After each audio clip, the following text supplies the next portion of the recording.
Nombor 7 membaca situasi. Dia menyambar satu sentuhan. Dribble di situ dua pemain lawan selepas dia. Sampai habis. Tinggal 1 minit sahaja lagi. Hantaran silang rendah. Di hadapan gol. Bergeluk dan gol!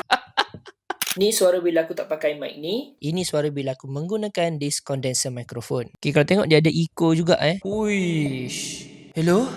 Alamak. Saya kat mana ni? Tidak. Right. So guys, ini adalah sebuah condenser microphone yang mana dia agak unik sikit sebab mikrofon ni dia tangkap bunyi daripada atas. Biasanya kalau mikrofon kondenser aku yang lain, semua dia akan tangkap suara bahagian depan ni tau. Hello. Nampak tak? So yang ni memang dia sangat susah untuk tangkap suara keliling. Kau bayangkan aku buat macam ni dah tak dengar dah.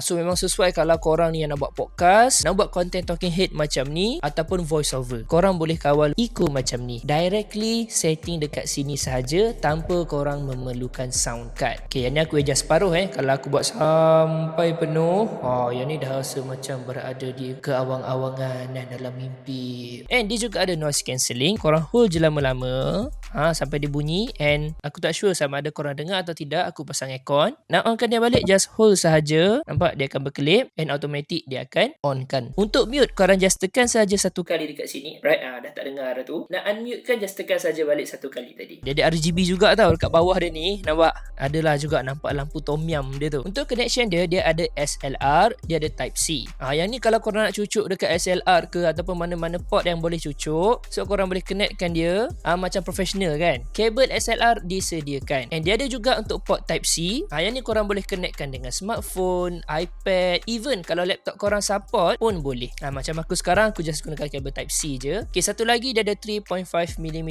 headphone jack. Aku sambungkan sekarang ni untuk aku monitor suara aku sendiri. So guys, bagi aku this microphone sangat sesuai untuk korang yang jenis buat content head talking macam ni, yang buat voice over ataupun yang nak buat live. Korang boleh dengar sendiri kan dia punya suara. Memang sangat-sangat jelas, merdu je bila dengar. Nak buat podcast, yang ni pun okey. Dia kan ada SLR. Untuk bawah RM100 memang aku sangat recommendkan dekat korang. Nak dapatkan link aku sediakan dekat bawah.